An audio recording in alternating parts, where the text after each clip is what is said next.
livro de Êxodo, capítulo 25, diz a palavra do Senhor: Então disse o Senhor a Moisés: Fala aos filhos de Israel que me tragam uma oferta. De todo homem cujo coração se mover voluntariamente, dele tomareis a minha oferta.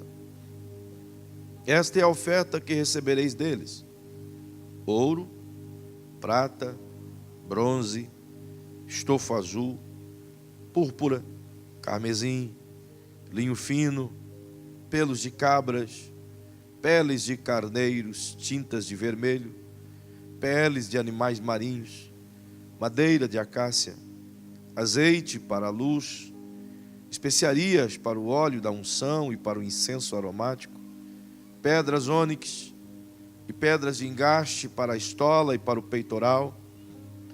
E me farão um santuário, para que eu habite no meio deles, conforme tudo o que eu te mostrar, para modelo do tabernáculo e para o modelo de todos os seus móveis. Assim mesmo o farei. Amém. Filhos amados, permita dizer esta fala, e talvez ela possa ser repetida inclusive nas aberturas de outros vídeos. Esta série que estou começando convosco, começamos semana passada, do que a gente intitula 7 níveis de intimidade com Deus, ela tem a intenção de nos conduzir a um caminho, a um mapa de entendimento do coração do Eterno, de saber qual é a ideia dele, o que de fato ele planejou e como os homens entenderam a sua vontade e conseguiram transformá-la em algumas coisas que não era o que Deus queria. E eu julgo necessário dizer-vos que o que pretendo ensinar-lhes não é nada novo, ou última revelação, ou coisa de grandeza absoluta. Não é nada nesse tipo. É apenas uma visão de uma experiência que Deus me fez passar e me ensinou por meio da palavra, e que por meio dessa experiência e que na palavra ensinou-me, Ele vem me fazendo aprender e crescer ao longo do tempo em relacionamento com Ele. E é em função desse relacionamento que venho partilhando convosco ao longo desses 2 anos de pregação, e crescendo o nível cada vez mais de profundidade no Senhor, que quero vos conduzir nesse texto, e precisamente nesta série. Portanto, vos convidei para fazer uma viagem bíblica, e é exatamente isso que faremos. Uma viagem bíblica dentro do coração do Eterno, e descobrir algumas coisas maravilhosas que estão reveladas na palavra, e nada fora da palavra, está tudo nela. E diante das revelações da palavra que já estão aqui, nós iremos trazer algumas coisas para a nossa vida diária e aprender a viver no Senhor. Amém? Para isso, quero lembrar-lhes que na semana anterior, vos disse semana anterior, que o desejo do Eterno, a vontade de Deus, era dar ao Adão o privilégio de escolher desejar Deus. Era uma ideia plena do Pai de construir um ambiente onde o Adão pudesse sim querer estar. Então a ideia de Deus em fazer um jardim propunha ao Adão que ele quisesse estar lá. Portanto, o jardim do Éden, o paraíso dentro do paraíso, tomando base daquilo que falamos, era nada mais do que o 7º dia continuado de Deus. Era, portanto, o lugar de refrigério, de descanso, onde o homem deveria ir.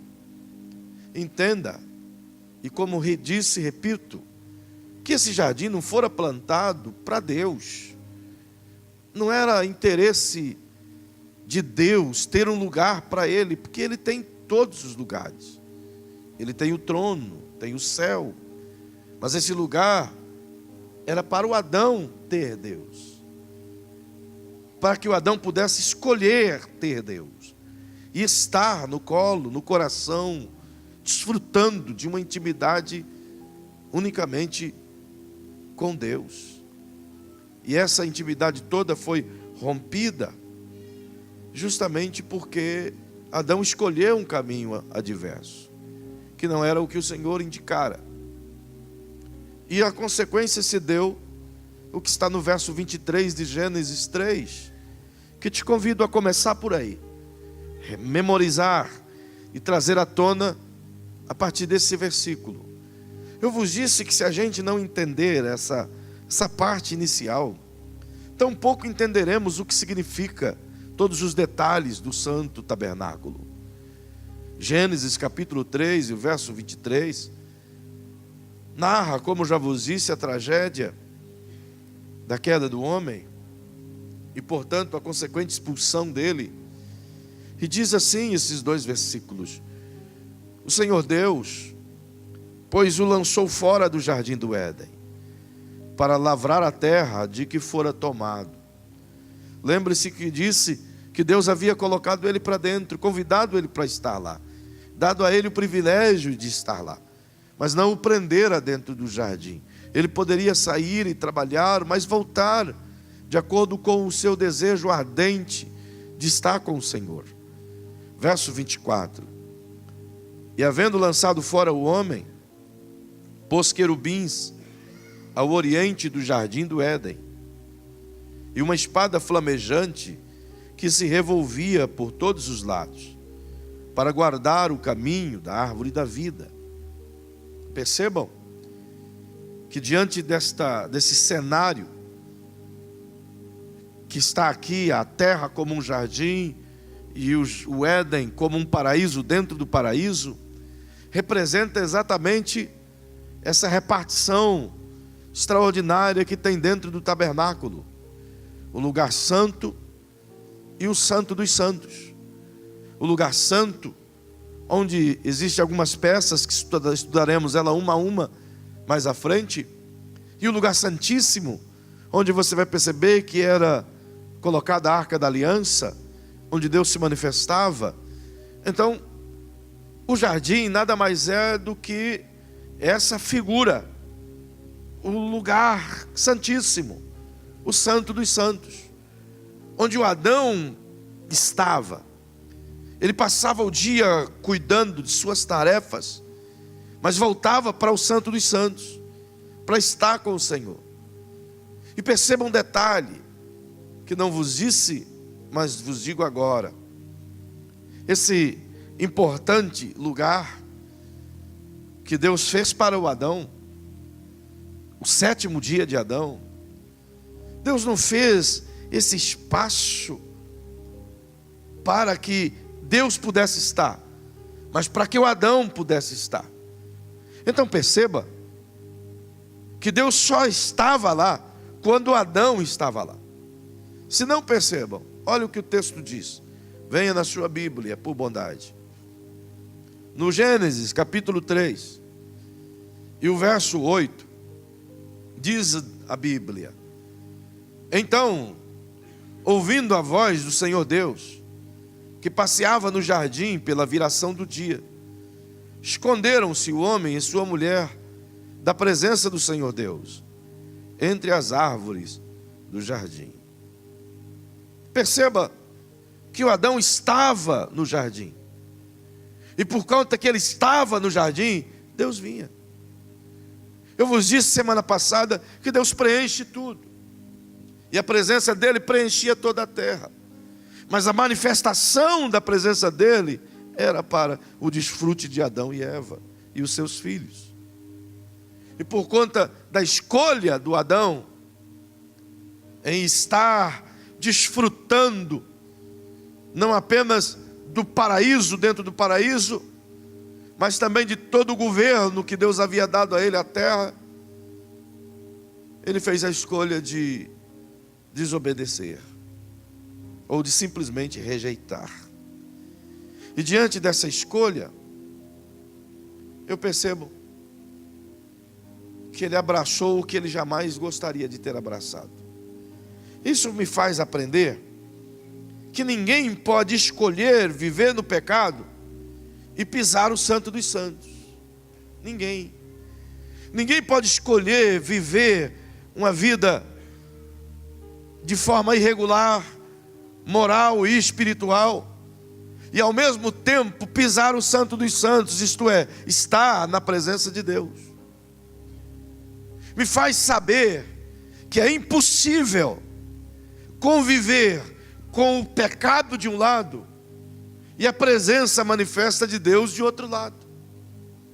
É impossível eu conviver com a glória do eterno de um lado e de outro lado eu manchar-me com os manjares pecaminosos da vida.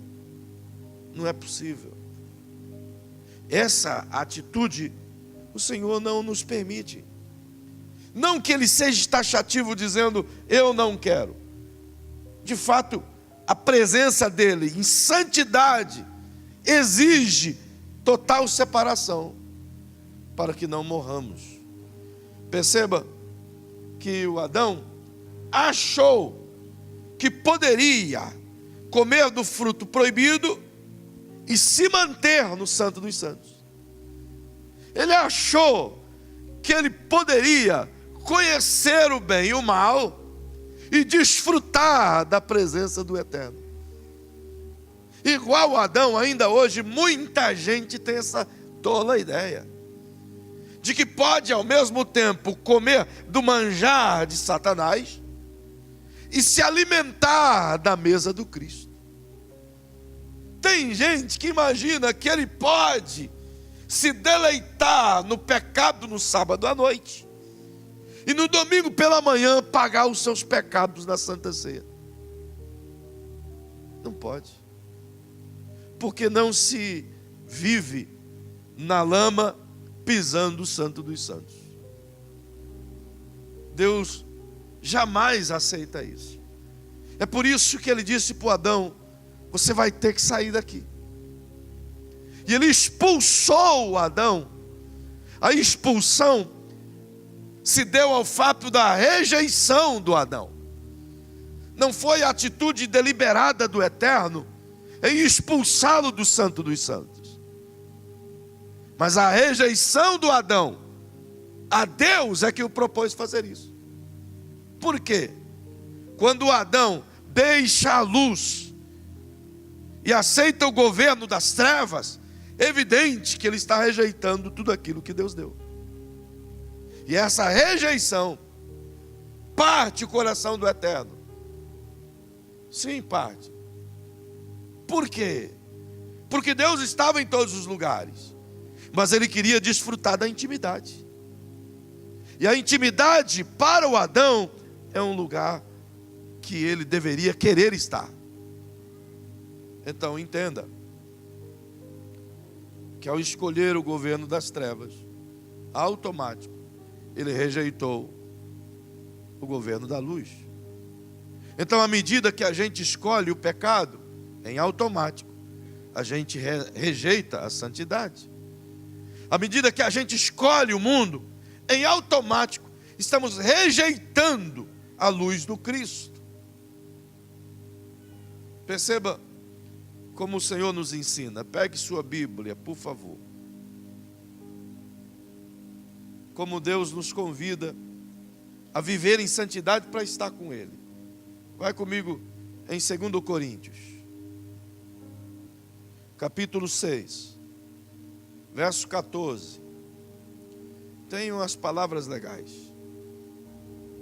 Até o 17. Olha o que diz o texto. Não se ponham em julgo desigual com descrentes. Isto é, não se associe, não case, não namore com pessoas descrentes. Não sou eu, é a palavra. Quer ter a presença no Santo dos Santos? É a palavra que te orienta. Quer ter relacionamento com a presença manifesta? É a palavra que orienta. Não tenha esse relacionamento com descrentes. jugo desigual com descrentes, sociedades com descrentes, que em algum momento vai dar problema para você. Pois o que tem em comum a justiça e a maldade? Ou que comunhão pode ter a luz com as trevas? Verso 15. Que harmonia há entre Cristo e Belial? Que há de comum entre o crente e o descrente? Ele faz essas perguntas e espera que a gente pense. Que acordo há entre o templo de Deus e os ídolos? Pois somos santuário do Deus vivo. Como disse Deus: habitarei com eles, e entre eles andarei. Serei seu Deus, e eles serão o meu povo. Verso 17. Portanto, diz Deus, saiam do meio deles e separem-se, diz o Senhor. Não toquem em coisas impuras, e eu vos receberei. Põe o 18. E lhes serei pai, e vocês serão meus filhos e minhas filhas, diz o Senhor Todo-Poderoso. É um convite. É o desejo dele exposto. Ele está dizendo: eu quero conviver com vocês. Se vocês querem conviver comigo, então façam desse jeito. Então separem-se do que é pecaminoso. Largue o que te contamina. Deixa de lado aquilo que te imoraliza.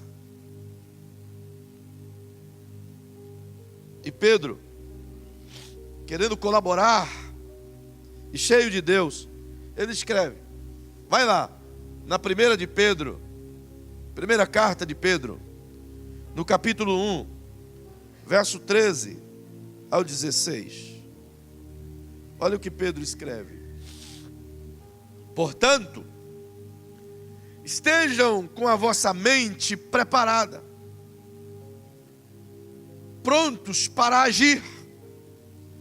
Estejam alertas e coloquem toda a esperança na graça que lhes será dada quando Jesus Cristo for revelado. Como filhos obedientes, não se deixem amoldar ou conformar com os maus desejos de antigamente, de outrora, quando vocês viviam na ignorância. Mas, assim como Ele é santo, diz Pedro, aquele que os chamou, que nos chamou, sejam santos vocês também em tudo o que vocês fizerem. Pois está escrito: sejam santos, porque eu, o Senhor, sou santo. Para estar no santo dos santos, eu preciso me separar daquilo que me contamina. Então pergunte para quem está ao seu lado: você quer realmente intimidade com o Altíssimo? Então existe um preço. E o preço é distanciar-se da imoralidade. Não acho que seja um preço tão caro, nem tão alto. Até porque a maioria dos pecados nos custam dinheiro. Então é um preço barato, não é não? A maioria das coisas que a carne gosta tem que pagar caro. É ou não é verdade? Fala a verdade, é ou não é? Então é um preço barato se abster de tudo isso. Vai economizar grana. Vai dar até para voltar a dizimar, ofertar, comprar um carrinho. Enfim. Perceba que a gente pode até dizer: tá, mas como é que eu posso entrar no Santo dos Santos tendo essa natureza que eu tenho, pecaminosa? O bem que eu quero fazer não faço, Reinaldo, mas o que eu não quero eu acabo fazendo. Então como? Porque Jesus que era santo se fez pecado por nós. Então perceba o manto. Jesus era completamente santo, não é? Nunca teve pecado. Mas o que era santo se tornou em pecado. Então, se aquilo que era totalmente santo se fez pecado, do mesmo processo, aquilo que é totalmente pecado, no Filho pode se tornar santo. Vou te explicar de novo. Olha o que Paulo escreve. Vai lá comigo, 2 Coríntios, capítulo 5, verso 21. Eu disse que é uma viagem pela Bíblia, então tenha paciência. Para você entender o que é que Deus quis colocar. Não é só uma simbologia, um negócio teológico, tabernáculo. Foge muito disso, irmão. Olha o que Paulo disse, que Deus, o Pai, tornou pecado por nós aquele que não tinha pecado, para que nele nos tornássemos a justiça de Deus. Então esse processo é maravilhoso. Diga comigo, Jesus era totalmente santo, se fez pecado. Então em Jesus, aquilo que é totalmente pecado pode se tornar santo. Significa que eu e você podemos nos apartar do pecado, sim. Podemos livrar da imoralidade, sim. Podemos deixar os rudimentos do pecado, sim. Porque o processo que o Cristo passou, Ele nos faz passar no inverso, porque Ele passou. Isso é motivo para dar glória a Deus, sem dúvida. Por quê? Como Ele faz esse processo? Veja o que o próprio Jesus responde. Evangelho de João, capítulo 17. A oração sacerdotal. Verso 17 e 19. O 18 a gente não precisa nem ler. Mas, como está no contexto. Verso 17. Jesus está orando ao Pai e diz: santifica-os na tua palavra. Ou, santifica-os na verdade. E a tua palavra é a verdade. Ele está pedindo ao Pai: Pai, nada pode santificar mais o homem do que a tua palavra. O homem pode querer santificar, mas a tua palavra é quem faz o serviço. Eu posso até querer não pecar, mas eu acabo pecando, porque o meu querer nem sempre está sob meu domínio. Nem sempre eu consigo mantê-lo no controle. Mas a palavra me santifica por completo, porque ela não me faz de fora para dentro, ela me faz de dentro para fora. Então, olha o verso 19. O segredo de Jesus. E ele diz: em favor deles eu me santifico, para que também eles sejam santificados da verdade. Espera aí, gente boa. Jesus não era sem pecado? Como é que ele diz: eu sou sem pecado, mas em favor deles eu vou me santificar mais ainda?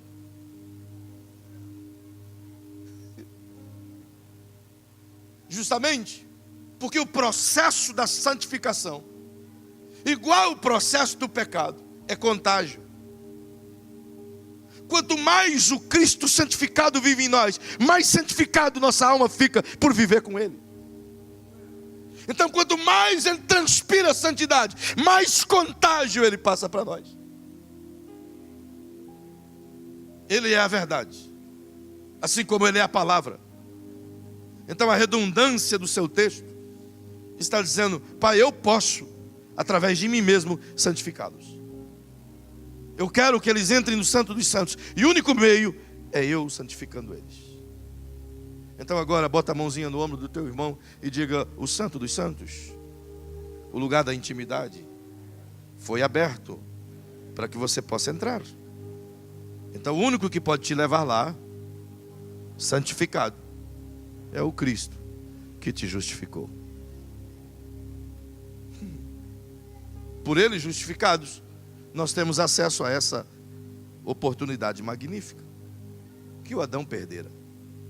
Aquilo que o Adão foi expulso, o Cristo abriu para nós a porta. Perceba que nós lemos no verso 24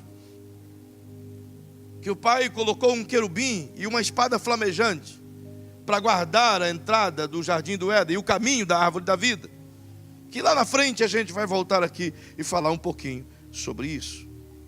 Agora perceba que quando o homem é expulso do jardim, ele perde o desejo de buscar a Deus. Vocês lembram que na semana passada eu disse que o jardim era Deus proporcionando a Adão o direito de ele desejar Deus? Quando agora ele não pode mais estar no jardim, no lugar santíssimo, ele perde o direito e o desejo de estar a Deus, de buscar a Deus. Por quê? Porque agora quem domina é as trevas. E quem está sob o controle de tudo são as trevas. E ele agora não consegue mais desejá-lo. Veja como isso acontece. Vem comigo. Gênesis capítulo 4, verso 14. Já é a consequência da expulsão. Os filhos de Adão e Eva, Caim e Abel, têm o primeiro homicídio que você sabe. O Caim assassina o Abel deliberadamente. Então perceba, diz o verso 14: hoje me lanças da face da terra, e da tua presença me esconderei. Serei fugitivo e errante pela terra, e qualquer que comigo se encontrar, me matará. Perceba, o homem que até então largava tudo e ia para dentro do jardim para estar com Deus, agora o processo natural dele é querer fugir da presença de Deus. Qual foi a primeira atitude do Adão quando ele percebeu que Deus tinha chegado no jardim? Se esconder. Qual é a atitude do Caim quando ele percebe que Deus viu o que ele fez? Qual é a nossa atitude quando a gente percebe que pecamos e Deus está perto de nós?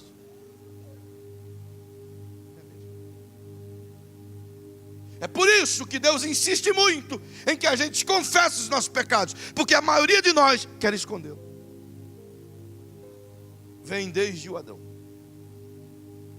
Temos vergonha de expô-lo. Temos vergonha de ser confrontados. E evidentemente temos vergonha de ser tratados. Preferimos fugir. Preferimos esconder. E o processo da fuga atrai a consequência. E ela veio na vida de Caim. O homem agora passa a fugir de Deus. O desejo que o atraía, que o levava até Deus, agora é inverso. Ele deseja estar mais longe, mais longe, mais longe, mais longe. 300 anos se passam. 3 séculos. 3 gerações. Então, Adão tem um filho, cujo nome é Enos. E olha o que a Bíblia diz. Verso 26. Vamos me acompanhando, por favor. Gênesis capítulo 4, verso 26. A Sete nasceu um filho, a quem pôs o nome Enos. Era, portanto, terceira geração. Veja que é Adão, aí veio Caim e o Abel morreu, ficou o Caim. O Caim se despistou, fugiu para longe de Deus, nasceu o Sete.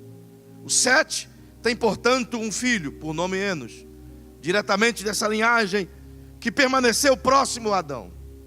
Então, fora o fugitivo Caim, depois de Adão, o terceiro, aparece agora uma frase muito interessante. Nessa época, na época que o Enos nasceu, começou-se a invocar o nome do Senhor. Perceba, passaram muitos anos, dezenas, centenas de anos, sem sequer citar. Aí você observa que os últimos que ofertaram, que viveram, que tentaram a estar com Deus, foi Abel e o Caim.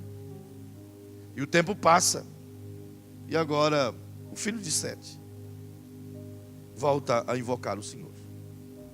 Ele quer encontrar o Senhor, quer achar o Senhor. Mas aí o tempo vai passando. E vem comigo no capítulo 5 de Gênesis, verso 22.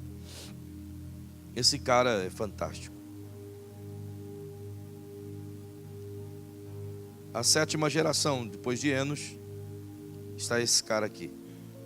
Andou Enoque com Deus, depois que gerou a Matusalém 300 anos, e gerou filhos e filhas. Quantos dias Enoque andou com Deus? 300 anos. Verso 23. E foram todos os dias de Enoque 365 anos. E andou Enoque com Deus, e já não era, porque Deus para si o tomou. A geração de Enoque, o Enoque em si, não apenas quis invocar o Senhor, mas ele quis um pouco mais, ele quis desfrutar do convívio com o Senhor. O Enoque não tinha um jardim, não tinha um Éden, não tinha um santo dos santos, mas ele trouxe esse conceito de busca, essa fome latente, e conseguiu trazer Deus até onde ele estava.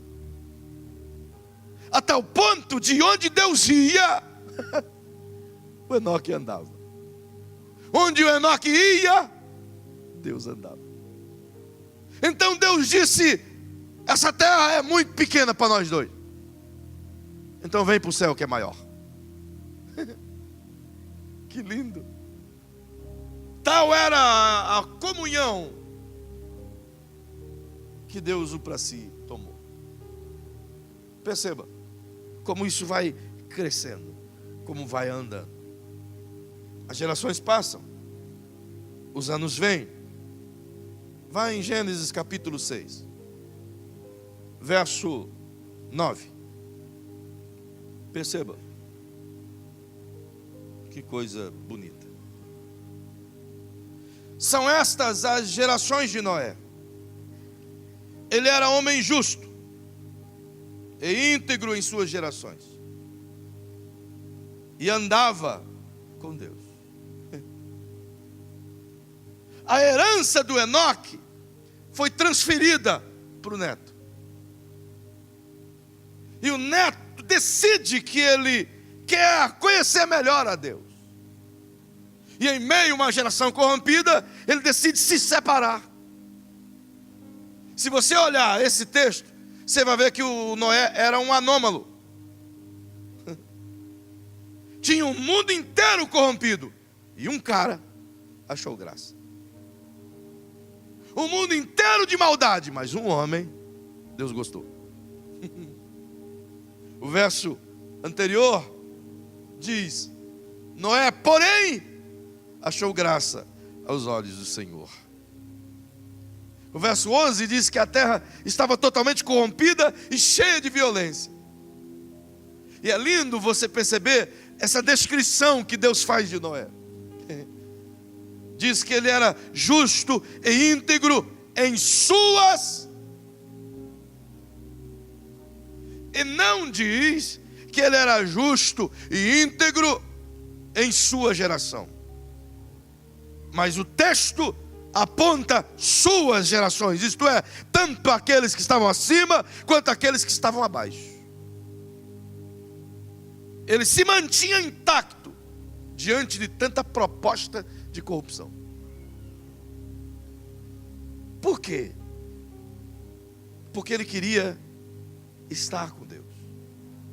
Ele desejava ter o que o Enoque tinha. Embora secularizado pelo trabalho e o ativismo, perdeu por um bom tempo essa conexão. Mas olha o que acontece no capítulo 8 e o verso 20 de Gênesis. O Adão foi expulso, o homem se perdeu, mas a partir de Enos, ele começou a buscar de novo.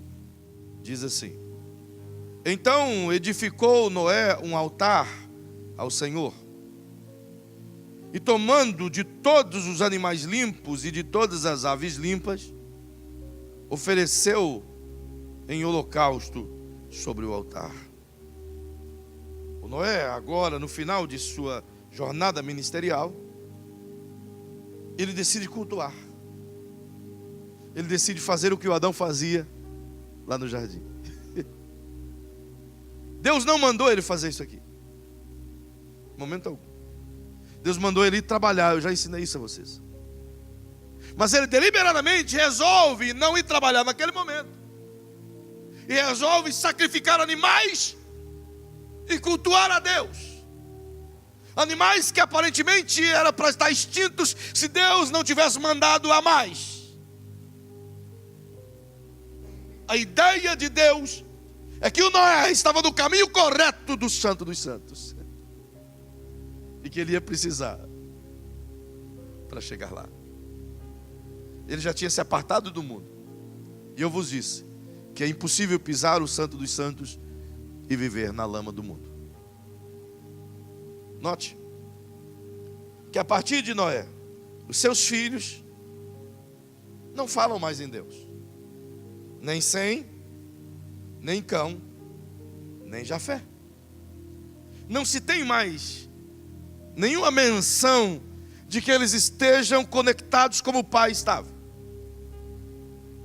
Então a gente só vai se deparar com um movimento de busca ou de relacionamento um pouco adiante, no capítulo 12 de Gênesis. Venha comigo, por favor. Onde você percebe Deus chamando Abraão para uma mudança radical de vida. Observem, muitos de nós entendem que o Abraão saiu de sua terra, amando de Deus, para Canaã, terra prometida diretamente. Uma terra que mana leite e mel. E a nossa ideia de pensar é exatamente essa, que o Abraão fora chamado por Deus e direcionado em meio ao deserto até alcançar uma terra que mana leite e mel. Não, não, não, senhores. Essa promessa fora feita aos filhos de Israel. Deus tirou Abraão de uma terra próspera e o levou para uma terra de deserto. É por isso que Deus disse a Abraão: Abraão, você não vai para ser abençoado, você vai para ser uma bênção. O relacionamento que ele tinha com o Abraão o inclinou para que ele pudesse ser bênção nos lugares em que ele passasse. Mas isso é uma outra coisa que outro dia nós vamos falar. Agora perceba aqui algo muito interessante. Todos eles vinham nessa cultura. E o Abraão, nesse chamado, você passa a descobrir quem é a sua casa, quem é a sua família. E você percebe que ele tinha um pai, Terá. E eles moravam em Ur dos Caldeus, na Mesopotâmia, que hoje é a região da Turquia, próximo àquela região do Iraque, aquela banda por ali afora. E quando Deus o chama, fala com ele, o falou exatamente quando ele estava lá, em Ur, junto com seus pais, na Mesopotâmia. E a terra em que ele vivia era uma terra idólatra. Se não percebam, olha aí na sua Bíblia. Vai comigo em Josué, capítulo 24, verso 2. Josué disse a todo o povo: assim diz o Senhor, o Deus de Israel: há muito tempo os seus antepassados, inclusive Terá, pai de Abraão, e de Naor, viviam além do Eufrates e prestavam culto a outros deuses.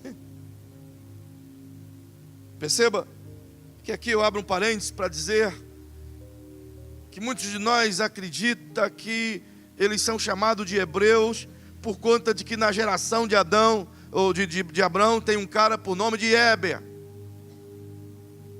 E não tem nada a ver. A palavra hebreu significa que atravessa rios, que cruza rios. O Abraão foi chamado de hebreu porque ele cruzou o Eufrates. Isso também é uma outra coisa que lá na frente eu posso dizer a vocês. Foi uma espécie de batismo de Abraão. Toda vez que Deus vai propor uma aliança, antes Ele faz o cara passar pelas águas. Olha e vê isso. Toda vez. É por isso que a Bíblia diz que as pessoas... Noé teve uma aliança com Deus porque passou pelo dilúvio. De algum momento. Todas as vezes que você vai ver Deus fazendo aliança, Ele só faz depois que o cara passa pelas águas. Fez aliança com Israel só depois que passou pelo Mar Vermelho. Fez aliança com você só depois que você desceu o batismo. E assim por diante. Fecha parênteses. Agora perceba que o Terá e toda a sua casa era de uma herança completamente idólatra, longe de Deus. Mas Deuteronômio, no capítulo 4, verso 19, me ensina algo. Veja comigo, por favor. Vai lá. E para que, ao erguerem os olhos ao céu e virem o sol, a lua e as estrelas, todos os corpos celestes, vocês não se desviem e se prostrem diante deles, e prestem culto àquele que o Senhor, o seu Deus, distribuiu a todos os povos debaixo do céu. A recomendação de Moisés é: gente, vocês vão para um lugar onde as pessoas cultuam o sol, a lua e as estrelas, vocês não façam o mesmo. Mas olha o que as pessoas faziam. Atos dos Apóstolos, capítulo 7, verso 43. Vai lá, corre na sua Bíblia. Veja o que diz. Esse piá é bom demais, esse guri. Já está na tela. Ao invés disso, levantaram o santuário de Moloque e a estrela do seu Deus, Renfã, ídolos que eles fizeram para adorar. Portanto, eu os enviarei para o exílio e para além da Babilônia. O que é isso que Estevão está dizendo? Que os israelitas, depois que terminou o tabernáculo de Moisés, o templo de Salomão, eles ergueram para si um outro tabernáculo, o de Renfã, que é o de Moloque, para sacrificar os seus filhos aos ídolos. Tal era a herança idólatra dessa gente. Renfã era um deus em que os amonitas tinham como Saturno, como divindade maior. E assim por diante. O que quero dizer com isso? Até Abraão, que do momento em que o Adão foi expulso do jardim do Éden, a herança de precisar de ter Deus, a necessidade de estar com Deus, o vazio interno continuava. Então, quando não havia o desejo de buscar o eterno, criavam para si algo que preenchesse o vazio. Quando Enos decidiu buscar, invocar, é porque o vazio dele estava tão grande que ele disse: tenho que preencher com alguma coisa. O Enoque disse: eu não posso continuar com esse vazio, eu vou tentar encontrar o que o Adão tinha. E encontrou. O Noé disse: do mesmo jeito que o Enoque teve, eu também quero. Mas não obstante ao fato deles terem conseguido, outros não conseguiram, porque não desejaram. E se perdeu, até que cheguem os filhos de Noé, e infelizmente, as suas gerações criaram para si todos esses deuses. Foram os filhos de Noé, que geraram para si deuses. Por quê? Agora pergunte para quem está ao seu lado: por que faziam deuses ao invés de buscar o único Deus? Diga assim: porque todos os outros deuses podem ser manipulados, mas ele não. Ele disse: se você quer estar comigo, tem que ser do meu jeito. Mas os deuses criados por nós os manipulamos. Então nós colocamos do jeito nosso, estabelecemos as nossas próprias regras. Então o mundo foi tomado por idolatria, pela ausência de Deus. A necessidade que o homem tem de tê-lo foi preenchida por coisas completamente banais. Perceba que o Abraão, em meio a uma terra completamente idólatra, cultualmente perdida, e perceba que isso está na herança da família do Abraão. Se não, quer uma prova? Vai comigo na sua Bíblia de novo, no livro de Gênesis, por favor, lá no capítulo 31. Vamos ver uma cena com a esposa do Jacó. Gênesis capítulo 31. quando eles estão fugindo, saindo da casa de Labão, verso 30, olha o que diz: agora, se você partiu porque tinha saudade da casa de seu pai, é o Labão falando para o Jacó, porque roubou os meus deuses. Os deuses de Labão, quem roubou não foi Jacó, foi Raquel, porque ela queria ter os deuses do pai com ela, afinal era Deus dela, e são da família de Abraão. Eles continuavam no mesmo nicho de idolatria. É por essa causa que quando Deus fala com Abraão no capítulo 12 e o manda sair, e a Bíblia diz no capítulo 11 que eles foram e pararam em Harã e ficaram ali até que o pai de Abraão, Terá, morresse. Por que pararam ali? Porque em Harã, muita gente, terra próspera, terra idólatra. O Harã, segundo a tradição judaica, fabricava ídolos. Então ele entendeu que ali era um bom lugar para ganhar dinheiro. Então nunca podemos parar o projeto de Deus por conta da terra de oportunidades. Eles entenderam que ali era uma grande oportunidade de ganhar dinheiro. E Deus precisou fazer com que o Terá morresse para que o Abraão pudesse seguir. Que coisa. Então perceba o que o Abraão faz. Capítulo 12. Em meio a essa terra tão cheia de idolatria, a Bíblia diz que o Abraão creu. Ele queria Deus. Olha o verso 8 do capítulo 12. Quero te mostrar detalhes.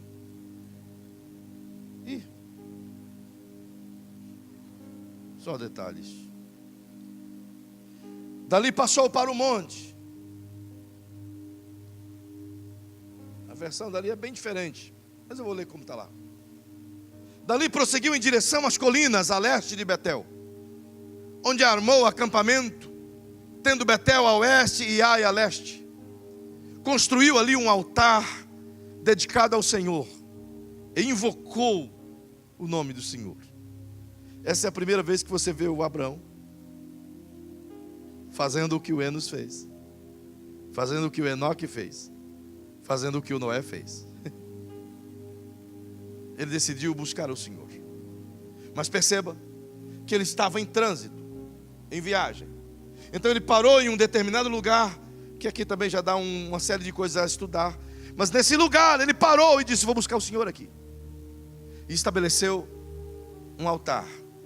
E ali se encheu de Deus. E depois continuou o seu caminho. Agora perceba que a lição que eu quero te dar é que aqui o Abraão começou a investir no seu relacionamento com Deus. Se não, veja o verso 18. Capítulo 13, verso 18. Vai acompanhando e vai escrevendo aí. Depois lá na tua casa você faz uma busca. Então mudou Abraão as suas tendas e foi habitar nos carvalhais de Manre, que estão junto a Hebrom, onde edificou um altar ao Senhor. Sabe o que o Abraão está me ensinando aqui? Ele foi para um lugar, fez um altar. Foi para outro lugar, fez um altar. Onde ele parava e estabelecia uma tenda, ele fazia um altar. Sabe o que ele quer dizer? Diga para quem está ao seu lado. Diga: Abraão está ensinando que Deus não é Deus de lugares, é Deus de pessoas.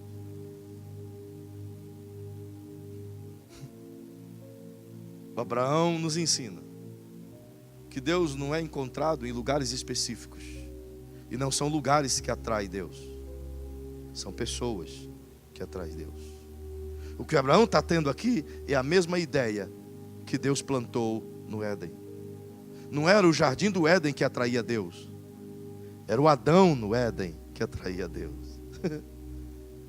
O jardim no Éden, ou do Éden, não era para Deus, era para o Adão encontrar Deus. E Abraão consegue agora viver isso. Por isso ele se tornou tão amigo de Deus, um relacionamento tão próximo. E você percebeu que nós fazemos tudo o inverso? Nós achamos que Deus é Deus de lugares. Ainda hoje a gente faz isso. Quantas caravanas saem de determinados lugares para ir a outros lugares, porque acham que Deus está se manifestando lá. Deus é Deus de lugares para estes. Quantos que saem daqui e vai para Israel para buscar Deus em Israel, como se Deus fosse propriedade exclusiva de Israel? Quantos saem daqui para ir em tal templo, em tal lugar, porque aquele templo é consagrado ao Senhor? Deus não é Deus de templo, nem de lugares. Deus é Deus de pessoas. Deus só está aqui, nesse ambiente, quando você está. Se você sair daqui, isso é só um prédio. Mas quando você vem, Deus vem. Então Deus não vai aonde tem um prédio, Deus vai aonde você vai. O que atrai Deus não é a grandeza sua, mas é a fome que tem dentro de você. Então, coloque a mão no ombro de quem está ao seu lado, e eu tenho que parar por aqui. E diga para essa pessoa querida: é o teu vazio que atrai a grandeza do eterno. Onde o Abrão ia, ele estabelecia um altar. Ele queria Deus. Então, rapidamente, deixa eu terminar com você. Veja o verso 18 do capítulo 14. Você encontra o encontro de Abraão com um homem de Deus. Então Melquisedeque, rei de Salém, trouxe pão e vinho, e ele era sacerdote do Deus Altíssimo. Você percebe agora o Abraão tentando andar com pessoas, ou tentando encontrar pessoas que são de Deus. Tudo que ele faz é na perspectiva de se associar com aqueles que estão próximos a Deus. Caminha mais rápido, por bondade. Capítulo 15, verso 18. Naquele mesmo dia, fez o Senhor uma aliança com Abrão, dizendo: a tua descendência dei a esta terra, desde o rio do Egito até o grande rio Eufrates. O que está acontecendo aqui? Deus vem, porque Abrão faz um altar, oferece sacrifício, e Deus vem falar com ele outra vez. E deixa eu correr um pouquinho mais para você. Veja, Abrão construiu a ideia de que poderia encontrar Deus em qualquer lugar. A ideia que o Enoque tinha de que podia estar andando com Deus em qualquer lugar. O Abraão construiu a ideia de que podia estar em qualquer lugar e ter Deus. Não é legal? Sabe isso que significa? Que lá no teu trabalho é um lugar que Deus quer estar. Significa que lá no teu carro é um lugar que Deus quer se manifestar. Significa que você não tem que revestir paredes de ouro, colocar altares bonitos, tapetes vermelhos, comidinha ou aguinha para o santo comer. Nada disso. Basta simplesmente ter você. Então, por bondade, para você mostrar que está vivo, dá uma chacoalhadinha nessa pessoa bonitinha, pertinho de você, cheirosa, e diga: basta ter você. Deus, como é que eu faço para te encontrar? Deus diz: eu só quero você. O que eu tenho que fazer para te ter completamente? Deus diz: você precisa simplesmente ter você. O teu vazio vai atraí-lo. Que coisa. Corre. Gênesis capítulo 25, verso 20. Aliás, verso 21, rapidamente. Isaac orou insistentemente ao Senhor por sua mulher, porque ela é estéril. O Isaac, diferente do Moisés, ele tinha uma fé em Deus, uma fé grande em Deus, mas ele não estabeleceu o nível de relacionamento que Abraão estabeleceu. Então não significa que o teu relacionamento é transferível para os teus filhos ou para os teus discípulos. Significa que o meu nível de relacionamento, eu é que tenho que construir. É individual. O marido pode estar cheio de Deus e a mulher não. A mulher pode estar cheia de Deus e o marido não. É individual. É eu que vou. É o meu vazio que o atrai. Eu não preciso da minha esposa para mim tê-lo. Ela não precisa de mim para mim tê-lo. Assim como não precisamos ter lugares específicos para tê-lo. Qualquer lugar é lugar de tê-lo. É por isso que você encontra pessoas de vez em quando na rua cheia de Deus, porque ali ele desceu. Ah, como isso é gostoso, irmão. Aleluia, como isso é gostoso. Perceba. Vai comigo, por favor. Vamos te mostrar um negócio maior. O Isaac não construiu nada de ideia, de relacionamento com Deus. O Abraão sim. Mas agora olha a ideia que o Jacó constrói. Vem comigo. Gênesis capítulo 28. Rapidão. Verso 16 e 17. Meu Deus. Despertando Jacó do seu sono, disse: na verdade o Senhor está nesse lugar e eu não sabia. E temeu e disse: quão terrível é este lugar. Este não é outro lugar senão a casa de Deus. Esta é a porta dos céus. Uau! É a revelação que ele teve quando estava fugindo de seu irmão. Agora, vai comigo no capítulo 32. E o verso 2. Diz assim: quando Jacó os viu, disse: este é o acampamento de Deus. E chamou aquele lugar de Manaim. Vai comigo no verso 30, por favor. Do mesmo capítulo. Capítulo 32, verso 30. Jacó chamou aquele lugar Peniel, pois disse: vi a Deus face a face. Gênesis capítulo 35, verso 14. Olha o que diz. Jacó erigiu uma coluna de pedra no lugar onde Deus lhe falara, e derramou sobre ela uma libação, e deitou-lhe também azeite, e chamou Betel ao lugar onde Deus lhe falara. Olha só. O que o Abraão construiu de que Deus era um Deus de pessoas e não de lugares, o Jacó constrói que Deus é um Deus de lugar e não de pessoas. Ele consegue estabelecer lugares específicos, dizendo: é aqui. Se quiser encontrar Deus, tem que ir a Betel. Se quiser encontrar Deus, tem que ir a Manaim. Se quiser encontrar Deus, tem que estar no devido lugar, onde tem um altar, onde tem uma pedra, onde tem alguma coisa que identifique que Deus vai estar lá. O que Deus construiu, o Abraão destruiu. O Adão destruiu. O que o Abraão construiu, o Jacó destruiu. Que coisa. Olha o que diz a Bíblia em João, no capítulo 4, quando Jesus se depara com um evangelismo extraordinário com a mulher samaritana. Vai lá na tua Bíblia rapidinho, estou correndo aqui para terminar. E é bem por aqui mesmo. Evangelho de João, capítulo 4. Venha comigo, por favor. Olha que coisa. A mulher está buscando água, e Jesus se depara com ela. Por bondade, verso 6. Olha o que diz o versículo. Estava ali a fonte de Jacó. E Jesus, cansado de viagem, se assentou junto à fonte. Era quase a hora sexta. Agora veja o verso 20. Nossos antepassados, quem? Jacó, Elias, adoraram nesse monte. Mas vocês, judeus, dizem que é em Jerusalém o lugar de adorar. E o que Jesus responde? Vai no próximo. Jesus disse: creia em mim, mulher, e está próxima a hora em que vocês não adorarão o Pai nem nesse monte, nem em Jerusalém. Mas aonde, Jesus? Próximo. Onde? Vocês, samaritanos, adoram o que não conhecem. Nós adoramos o que conhecemos, pois a salvação vem dos judeus. Mas e daí, onde é que a gente vai adorar? Ele diz no verso 24. Que coisa maravilhosa. 24, filho.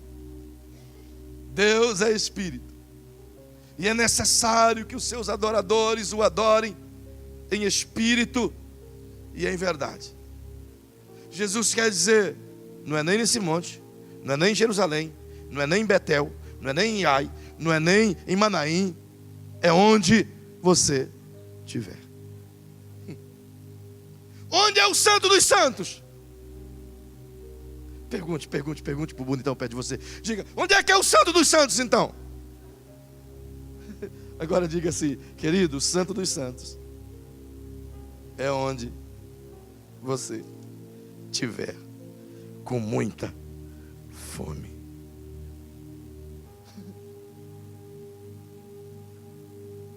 Perceba que a história vai continuar.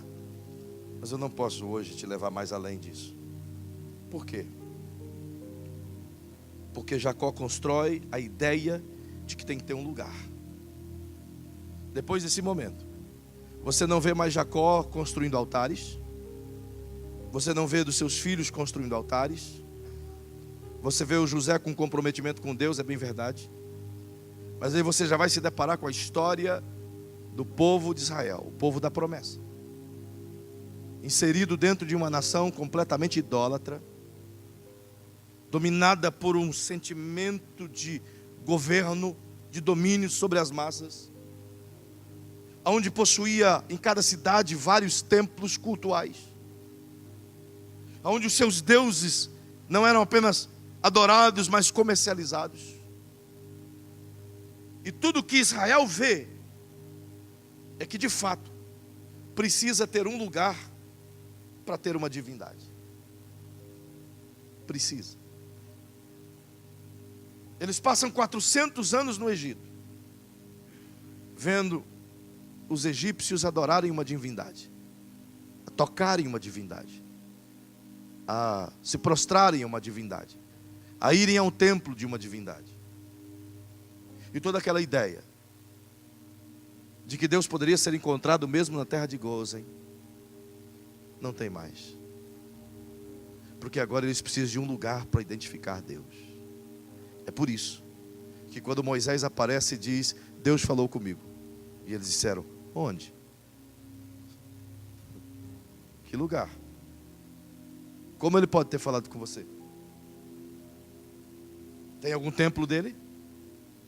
Tem algum lugar onde a gente possa encontrá-lo? E tal qual o problema dos egípcios, temos nós hoje. Eu queria que você ficasse em pé. Nós estamos procurando Deus em muitos lugares, só temos esquecido.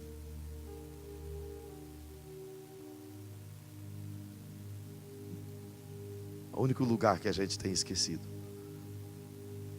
e é o único e mais importante lugar que Ele quer, é esse aqui.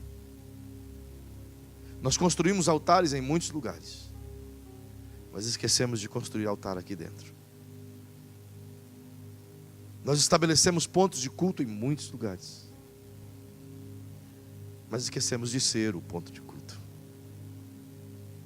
Nós acreditamos que temos que cultuar pelo menos uma vez na semana, quando na verdade a ideia de Deus é que tenhamos uma vida de culto toda semana. Estamos um pouco distante do Santo dos Santos. Santo dos Santos é o lugar de intimidade, o lugar que o Adão perdeu e que Deus anela que esteja cheio de nós. Eu te levei sobre essa viagem para que você entendesse que tudo o que Deus fez foi construir, e o homem desconstruiu, e o homem construiu, e Deus agora faz o tabernáculo para desconstruir, para chegar em Jesus e estarmos nós desconstruídos e entendidos que Deus não habita em templos feitos por mãos humanas, mas Ele quer habitar nessas tendas falíveis, cheias de problemas. Eu termino essa noite te convidando a realmente, irmão, deixar aquilo que te impede de estar na plenitude da presença do Eterno. Fazer uma busca latente no teu, no meu, no nosso coração, um exame, e ver se há em nós alguma coisa que nos tira dele, que nos prende a essa terra. Porque se não encontrarmos o Deus no lugar em que a gente espera, precisamos saber que Ele está querendo nos encontrar no lugar mais simples, mais humilde, menos procurado de todos, o teu coração. Pare de buscar Deus em lugares ou em coisas, e trate, ou pare para pensar e faça com que o teu coração e o meu coração seja o nosso lugar de encontrá-lo. Que tal hoje a gente fazer desse lugar essa plataforma, a plataforma de Deus, a plataforma de Deus. Que tal você sair daqui essa noite dizendo: se depende de mim, eu vou trazê-lo. Como disse a Adri hoje aqui, se depender de mim, eu vou fazer de tudo para trazê-lo. E esteja certo, querido, a presença de Deus não depende desse irmão que está do teu lado, depende de você. Ninguém vai te dar o que você tem que buscar. Eu te faço um convite pessoal, totalmente pessoal. Nada adianta eu lhes ensinar essas coisas se você não quiser praticá-la. Eu quero te desafiar, irmão, a colocar o teu celular em algum horário dessa madrugada para despertar. Deixe ele tocar, e quando ele tocar, se levante e diga: Senhor, eu vou fazer o que eu nunca fiz, ou que faz tempo que não fiz, ou não fiz nesse horário. Eu quero fazer algo novo, Senhor. Eu te quero mais do que tenho as outras coisas, Senhor. Eu te quero diferente. O Espírito Santo está faminto por essa igreja, mas é hora dessa igreja estar faminta por Ele, querido. Eu te desafio. Faz isso esta noite. Faz isso esta noite. E se você fizer e passar o seu tempo com Ele, aí na manhã seguinte você escreve lá no teu zap para alguns amigos e diga a tua experiência. Partilhe a tua experiência. Faça isso. Você só precisa de um pouquinho de tempo faminto por Ele. É o tamanho da tua fome que determina o quanto você vai ter dele. Então, por favor, dá um abraço gostoso nessa pessoa que está do teu lado e diga: vamos orar de madrugada juntos, vamos despertar juntos, vamos buscá-lo juntos. Oh, queridos, vira aqui. Você pode achá-lo lá na tua sala. Ah, você pode. Isso não é maravilhoso? Não é maravilhoso? Então que Deus te abençoe, que Deus te faça crescer, que o grande amor de Deus, a paz do Cristo, a comunhão do Espírito esteja com vocês. Vão com Deus e vão com Ele, andem nele, cheio dele.